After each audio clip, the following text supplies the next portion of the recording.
Idrus. Saya dari UT Pekanbaru. Jadi di sini prodi saya ambil agribisnis, bidang minat penyuluhan pertanian. Jadi izin saya melakukan wawancara ke Ibu terkait manajemen agribisnis. Boleh tahu namanya? Nama Nadine Pak, dari saya dari Panggabean. Di sini sebagai asisten KCN 2, megang area MPH. MPH atau Mother Plant House. Langsung saja ke pertanyaannya. Yang pertama terkait komponen biaya. Jadi yang pertama, sebelum menghitung keuntungan harus memetakan semua biaya yang dikeluarkan untuk menghasilkan bibit. Gimana prosesnya, Bu? Oh, jadi untuk prosesnya kita mulai dari MPH dulu, Pak. Dari MPH itu Mother Plant House, kita lakukan harvesting, baru kita masukkan bibitnya ke produksi atau PHA, Production House Area. Setelah lanjut dari PHA, kita berikan ke RHA, Rooting House Area, rooting untuk mengakarkan bibit, baru sampailah ke AHA, Acclimatization House Area, baru selanjutnya ke OGA, area terbuka, Open Growing Area. Berapa rata-rata total biaya produksi yang dikeluarkan untuk satu siklus produksi per bibitnya? Oh, per bibitnya itu di 622 per bulan April, Pak. 622 per batang. Rupiah. 622 rupiah per batang. Iya. Bagaimana rincian biaya tetap atau fixed cost di nursery ini, seperti penyusutan bangunan, greenhouse, sistem irigasi otomatis, dan mesin pengisian media tanam? Kalau di sini kita itu setiap bulan ada laporan ya, Pak. Jadi berapa barang yang keluar, gitu barang yang masuk. Sama juga kayak bangunan. Kalau di bangunan itu dia paling 15 tahun itu masa pakainya. Cuman kalau yang kami tahu itu yang kami biasanya pakai aja, misalnya seperti media. Per bulan lalu aktualnya itu kita pakai 217 juta gitu kan. Kemudian untuk seedlingnya itu kita ada 13,9 juta bibit yang ada di KCN 2. Kemudian untuk fertilizer itu kita ada di 91,8 juta. Chemical kita di 31,2.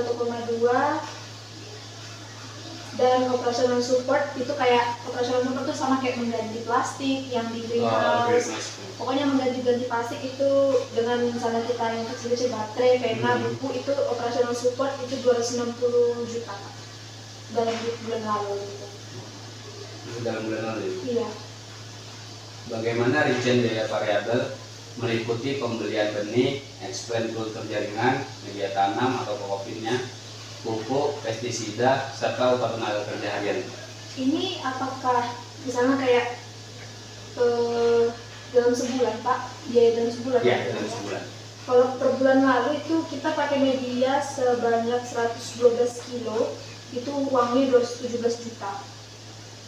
Berapa? 217 juta. 217 juta. Kemudian untuk seedling, benihnya berarti ya 13,9 juta dengan kuantiti benihnya 10.000. 10.000 benih? Iya. Kemudian untuk TC dari lab itu kuantiti kita 2,4 juta. Rupiahnya yang kita beli berarti 868 juta harganya. 868 juta. Kalau pupuk per bulan lalu kita 91,8 juta.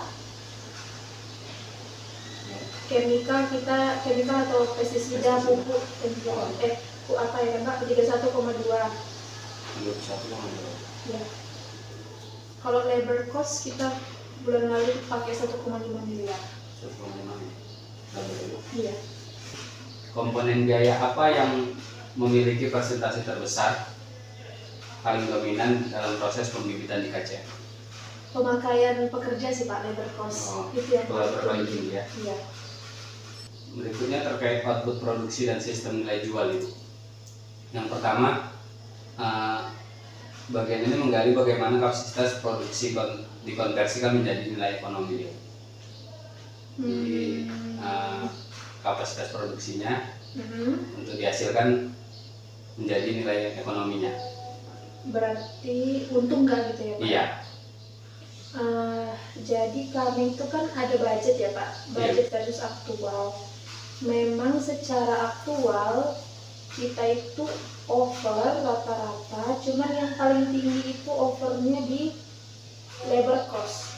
Tetap di labor ya, Bu? Iya, labor cost paling tinggi. Berapa total kapasitas produksi bibit yang dihasilkan dalam 1 bulan atau 1 tahun, Bu? Oh, kalau 1 bulan kita kayak bulan ini 5,6 juta Pak, dalam 1 bulan. Tapi kalau target kita itu di 50,5 juta per tahun. 50. Bagaimana menentukan mekanisme harga jual atau nilai transfer dari pihak KCN sampai ke sektor, Oh, ke sampai ke estate ya? Jadi biasanya itu akumulasi sih Pak, berapa biaya produksinya, berapa biaya deliverynya, baru itulah totalnya jadi harga bibit untuk delivery. Kalau mau aktualnya nih berarti Pak? Iya. 870 ini Pak. 870 per batang, Bu. Iya. Apakah KCN hanya melayani penjualan bibit di estate aja atau ikut keluar? Kita hanya di estate aja. Kita hanya di estate ya. Iya. Ketiga nih Bu, terkait analisis keuntungan dan efisiensi ekonomi. Bagaimana cara menghitung margin keuntungan atau pelayanan usaha ini, Bu? Biasanya kan kita ada aktual versus budget ya Pak. Iya. Jadi kalau misalnya di budget berarti kan itulah yang harus kita dapatkan Iya. harganya, jangan lebih tinggi. Sebudget. Iya, sebudget itu. Jadi kalau produksi itu budget kita di bulan April itu di 577. Jadi 577 juta ya? Enggak, 577 per batang. Oh iya. Iya, per batang. Berarti ini keuntungan dari budgetnya tadi, budget dari keuntungan tadi ya? Iya, jadi kan over Pak. Jadi Iya. sebenarnya bulan ini tuh kita harus nutupi yang Bulan sebelumnya. gitu kan.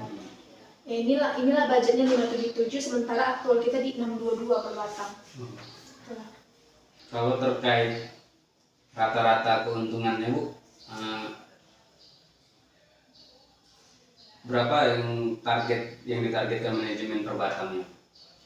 Ini target untuk produksi ya Iya, Pak. untuk Targetnya itu di 622. Kalau budgetnya itu di 577 tadi. Target itu yang 622 ya? Targetnya itu di 577, aktualnya 622. Oh, aktual.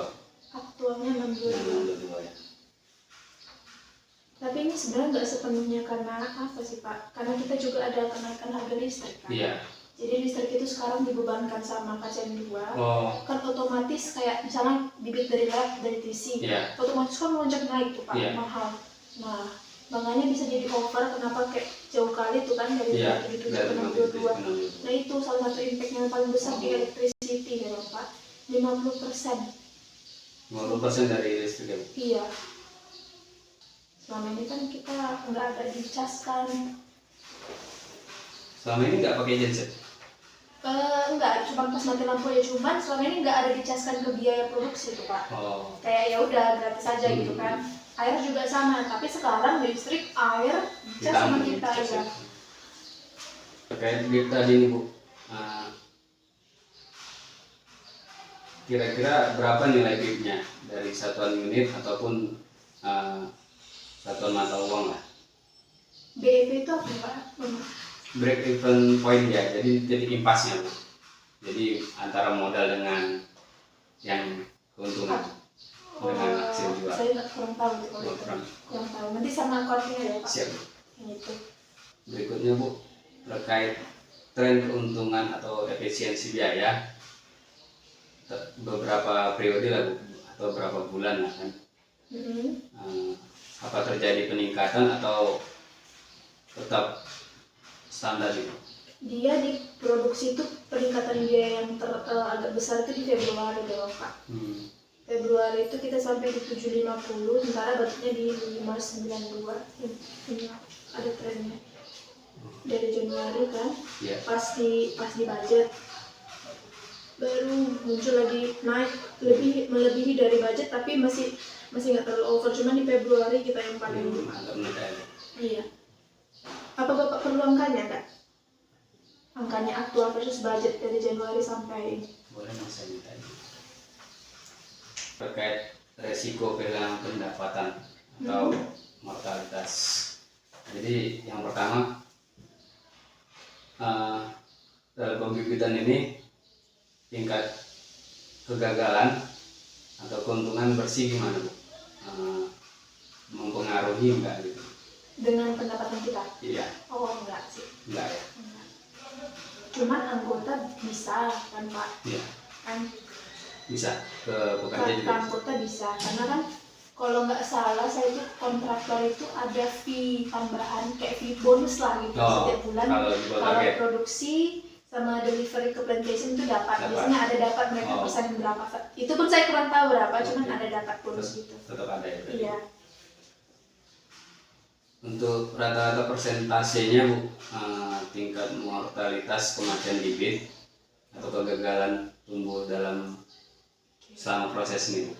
Kita sebut di sini roostrike ya Pak. Ya. Roostrike itu kan berapa tanaman yang berakar atau hidup lah gitu kan saat produksi. Kita sekarang di 91%. 91% itu. Ya. Paling tinggi kita di Akra itu 97 sampai 97%. Berarti yang 91 ini tadi usil. Semua all. Semua all. Yuka cutting, Yuka TC, Akra TC, Akra cutting, seedling, nah itu all Pak. Untuk batas toleransi reject nih Bu, yang ditetapkan manajemen berapa itu? Oh di Agar tidak mengalami kerugian ya. Di 88%. Minimal 88% ya. Itulah roostrike tadi kan? Iya. 88%. Terkait serangan hama nih Bu. Jadi berapa yang ditimbulkan kerugian dari hama ataupun cuaca nih?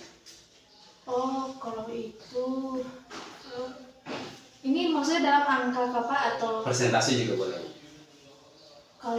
kalau di sini sih lebih dari 5% itu sudah menyebabkan gangguan lah untuk produksi. Jadi persentase hamanya itu lebih dari 5%, nah itu jadi gangguan untuk produksi.